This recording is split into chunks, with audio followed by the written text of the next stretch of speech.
And so the lake bottom itself has mercury 60 feet into the sediment. It has 26 other chemicals of concern, they call them. Those are highly toxic chemicals that are, most of which are carcinogenic. In order to, the DEC said in 2003 that in order to properly clean up the sediments in the lake alone, it would cost $2.3 billion. They agreed with Honeywell in 2005, right around the time that we were trying to address some of their other Honeywell's problems, that they could clean up 454 million. Now that's a large environmental cleanup. Honeywell brags about it being one of the largest in the country. It's about 20 cents on the dollar of what they should do, because they're saving $1.8 billion not to properly clean it up. And then they use that money, or a great deal of it, to spin what they're doing, what they're not doing, to hire lawyers, to hire engineers, to hire spin doctors, to build playgrounds in the Solvay Free School, to contribute to the library, to be a nice corporate citizen so that people won't think that they're really leaving this horrible legacy for our children and our grandchildren. The problem that we have with the lake bottom remedy is that if there's no measurable goals to know when it fails, and it will fail. There's no goal of when the fish will be edible. There's no goal of when the fish will be swimmable. So that freshwater lake that was sacred to the Onondagas, is still sacred to the Onondagas, would be this tremendous resource for the city of Syracuse. If you had a freshwater lake, you could bike down to it, kayak in it, windsurf. People won't put their toe in the lake now, and they shouldn't. You can't eat a single fish out of that lake because of the mercury and other chemicals that can. So they don't even have to put signs up. We tried to get the corporation to put signs up one year. They refused. You don't have to. Everybody knows this. Although there are clearly subsistence fisher people out there now. So that's the lake and Honeywell's legacy there. I'm going to try to walk through the legacy of the creek a little more quickly if I can. This is the creek again. It's another view. This is the headwaters down here. We have gravel mining here, salt mining here, and then we'll go upstream from there. This is the gravel mine. This is one of our defendants in our land rights action. This is digging into that wall of gravel that I talked about at the headwaters. It's already had one, this is about a 500-foot drop from here down to Solvay Road. This is Tully Farms Road. These are wash ponds. When you mine gravel, you have to wash it. There's a lot of clay that gets washed off it. You have to clean those out periodically. This is not a Honeywell legacy. This is another company. They punctured one of the linings of one of these wells. It blew out one of the streams here, an active trout stream where trout spawned, and has ruined it for trout fishing. We have tried to stop that. We worked with the citizens of Tully, the town near here, for 6 years. Until they ran out of money and made a deal because they couldn't afford to take on the gravel company. This is salt mine in the Tully Valley. About 1,200 feet below the bottom of this glacial valley is a layer of salt. And so they used water from the Tully lakes and flushed the salt out. No structure left underneath it, just flushed it. These days, at least if you're mining salt, you're supposed to do the pillars and all that stuff. Not here. They just flushed it out of there. This is a postcard that shows it here. This is the legacy from that, one of the legacies from that. It's called subsidence. You take stuff out of the ground down there, 100 years later it falls in.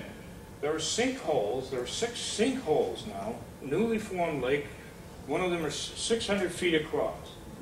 But the real legacy are mud boils. These are every day 30 tons of silt percolates back up through the valley. It's semi-solid here. It's sort of like jelly. You can hold it and the water falls out of it, but they move around. And most of this ends up in the creek. They've done some significant remediation. They say they've got it down to 1 ton of silt a day, but most of it ends up in the creek. And so you have that clean trout stream at the headwaters. By the time it now gets to Onondaga Nation, it looks like used cloth. And we have videos of elders talking about when they fished it 60, 70, 80 years ago and what they can't do today. the entire culture was focused on the creek. They had names where they swam, picnic, fishing spots, gone because of this legacy. And Honeywell refuses to take responsibility for this legacy. It's not a Superfund site. We're trying to see whether or not we can bring it in some of the other work. So just to geographically locate you again, here's the headwaters, here's where they mine the salt, here's the mud boils. They say there's no connection. And then here's the currently recognized Onondaga territory, and it then flows up through the city of Syracuse. This is what the creek looks like when it comes out of into the lake. That's that sediment loading every day. This is Metro, the sewage plant. That's really good for the lake too. Now this has been upgraded.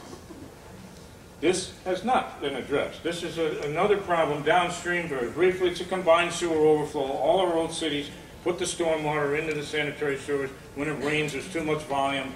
The way they built the system was to have these relief valves.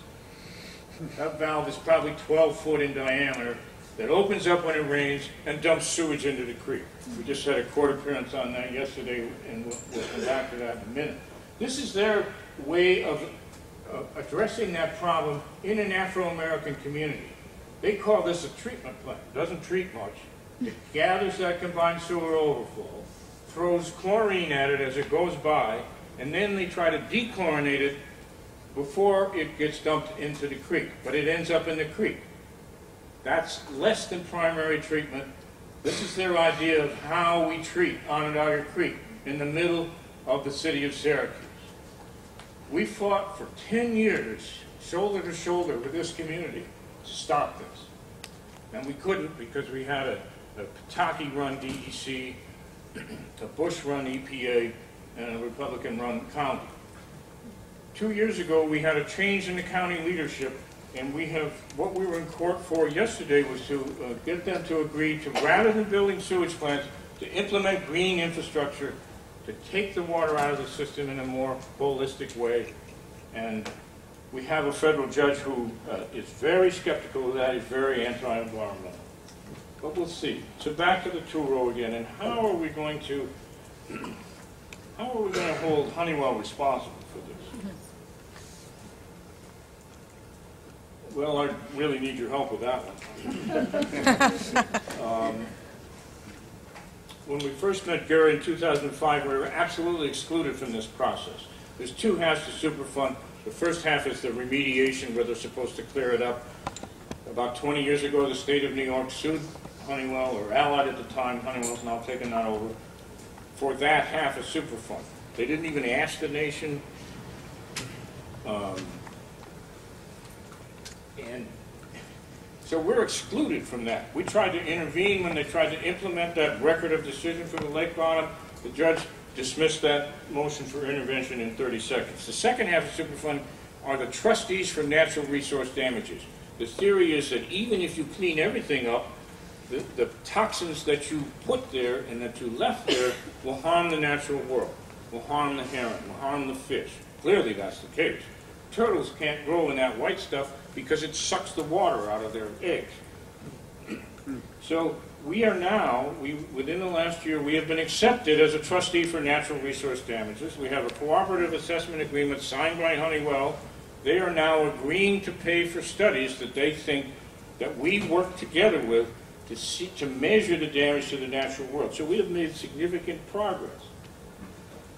We still have the sediments in the bottom, the lake bottoms, all of those legacies that I talked about.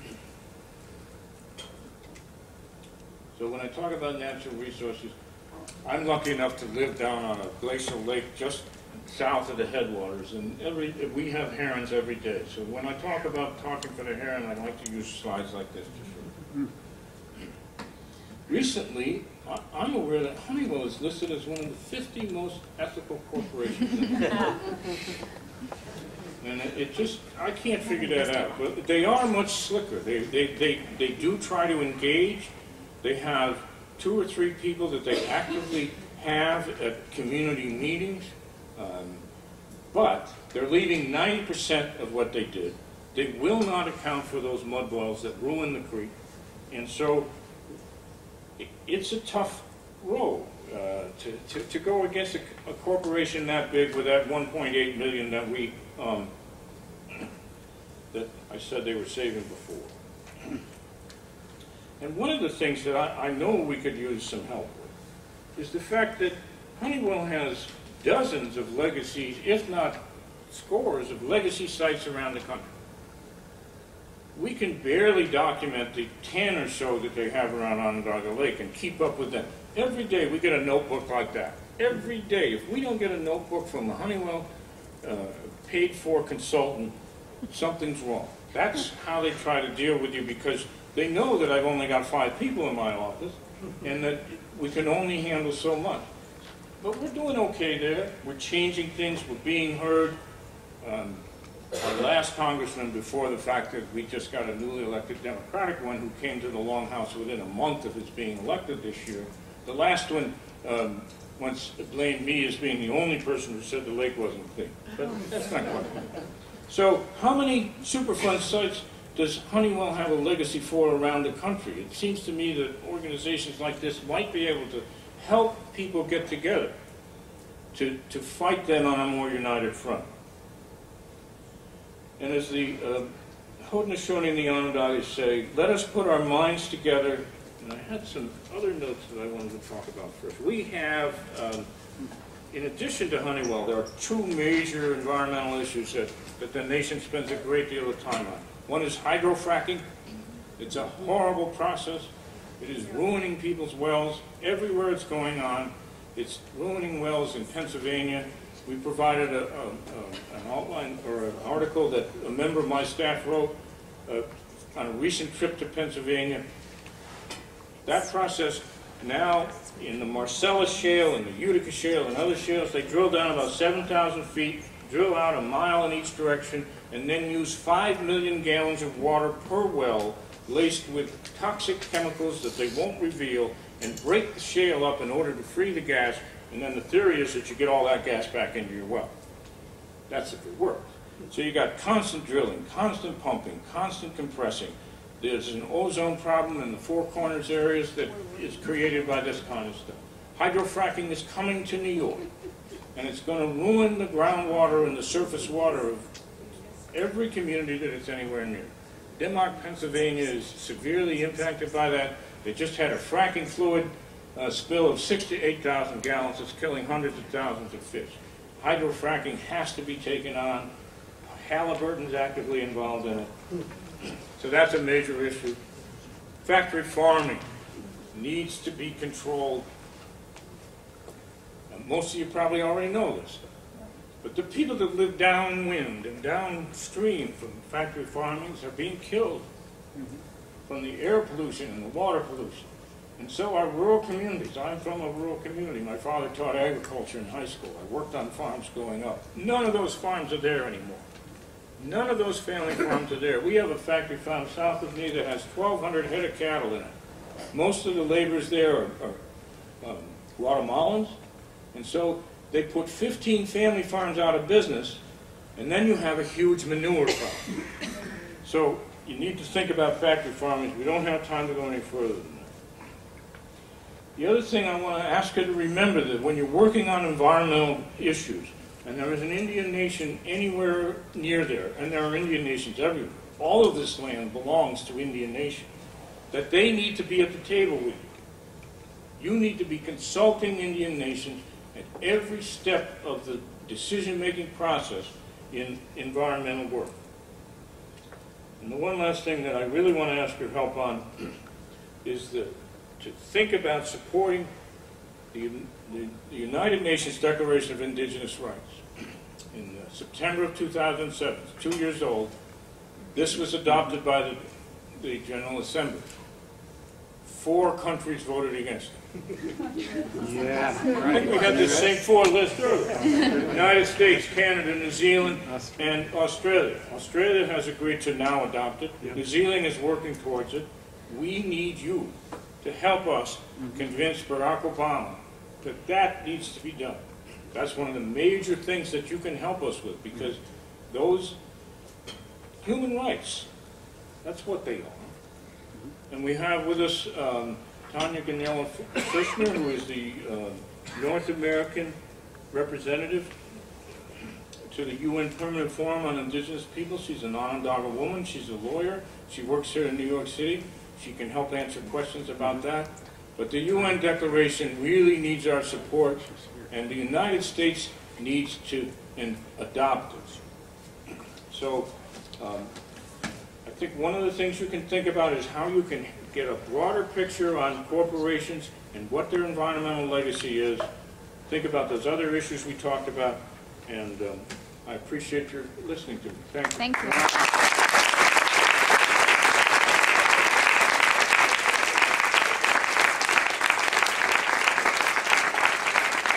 I'm going to open it up just for a couple of questions that people would like to ask me. But first of all, I'd like Tanya, who is the North American Indigenous representative to the United Nations Permanent Forum on Indigenous Issues.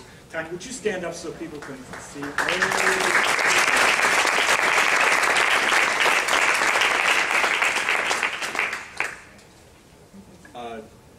There's another person that I hope eventually we all get to meet as Chief, Orrin Lyons, who's also with the Onondaga Nation. We had the good fortune, Laura and I, to have lunch with Orrin and Tanya a couple weeks ago. If you have any questions for Joe, for Tanya, I'll open it up. I'll start with the first question. If they're not getting the drinking water from Onondaga Lake, where is the drinking water coming from for Syracuse? Well, I wish I could get back to New York State and that. New York is blessed with thousands, tens of thousands of lakes. And what has happened in Syracuse is that they decided that that lake was expendable, they being the ruling place. We have Skinny Atlas Lake, which is about 15 miles away. Bill and Hillary went there on vacation during their when they were president. It's a pristine finger lake. It's a pristine finger lake. That's where we get our water. The average price of a home on Skinny Atlas Lake is $1 million. That lake is clean. They get federal dollars to do better septic systems. We should study that for how to keep lakes clean because they know how to do it. In fact, we do. We go over there, drag my wife into it. No, I didn't drag her into it. She does this work too. We're doing watershed work around those kettle lakes that we live on. We go over to Skinny Atlas to study the best way to do it. So we have these wonderful lakes around Syracuse where the rich people live. Casanova is another one. The average price of a home out there is $900,000. Average price of a home in the city of Syracuse is $34,000. That's the difference.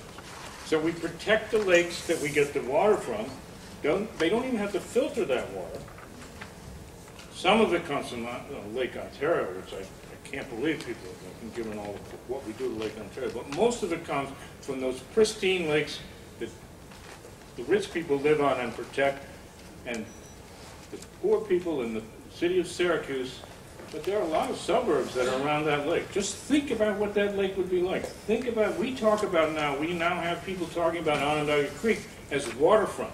It used to be called Killer Creek because it got confined in the city and straightened so that it would carry sewage more effectively into the lake. That's what we did with creeks in the 1890s and the early 1900s. We now have plans to dechannelize it, to naturalize it, to use it as an asset rather than turn our backs on it and treat it like it's a danger to us.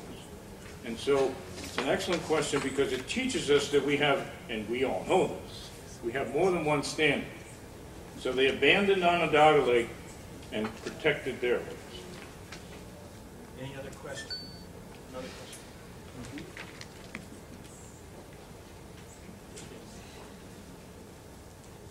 Back there. I'm sorry. My name is Marissa Roth from Green Century.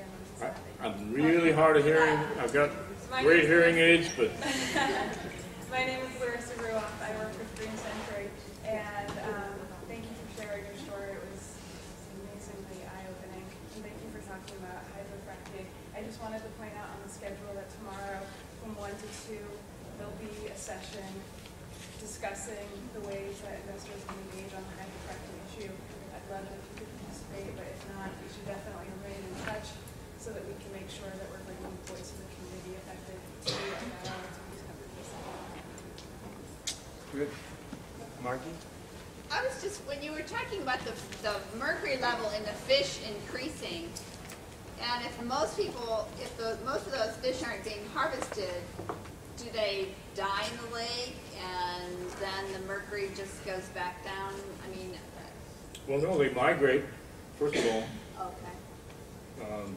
It was just, it's very encouraging that in January we had this great article about eagles returning to the lake because there's a spot where Metro discharges where it doesn't freeze over. What are those eagles eating? Fish. What is that heron eating? Fish. And they migrate down there. The lake flows out into a Three Rivers area and is connected to Oneida Lake and then out into Lake Ontario. So that the fish migrate and they're eaten. A lot of them can't spawn there because of other problems, but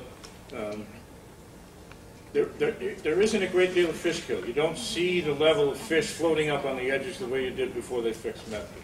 But because it's an ecosystem, somebody's using them.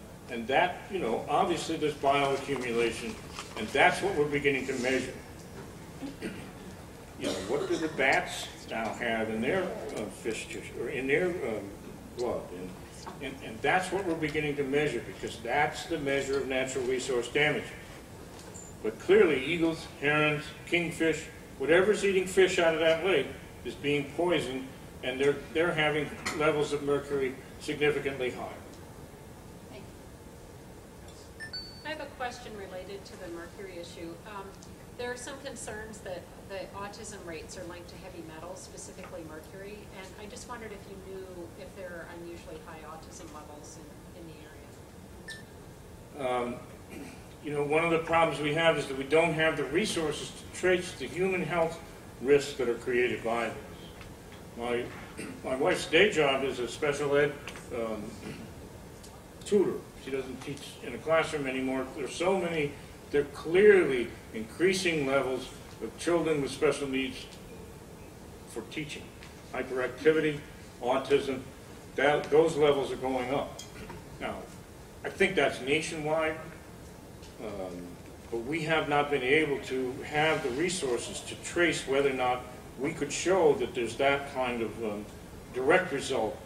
It would be pretty difficult, I think, but it's certainly something we've tried to get toxic tort lawyers in, because they have great resources.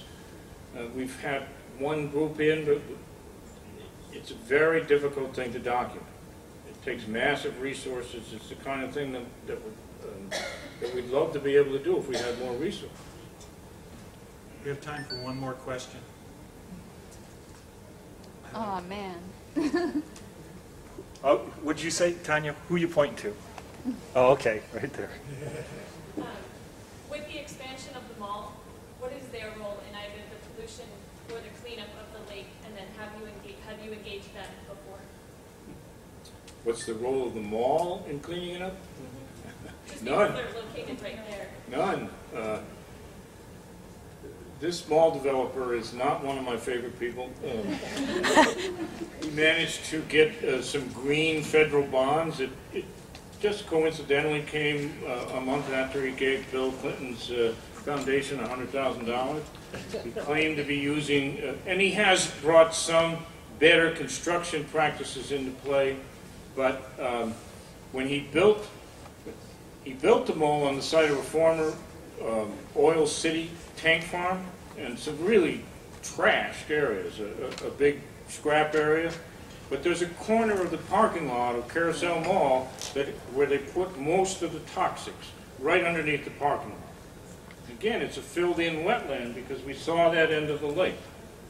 So he's taken no responsibility and has not helped anything at all. Now he's putting this huge expansion on it that just stopped about 2 months ago because Citibank won't loan him any more money.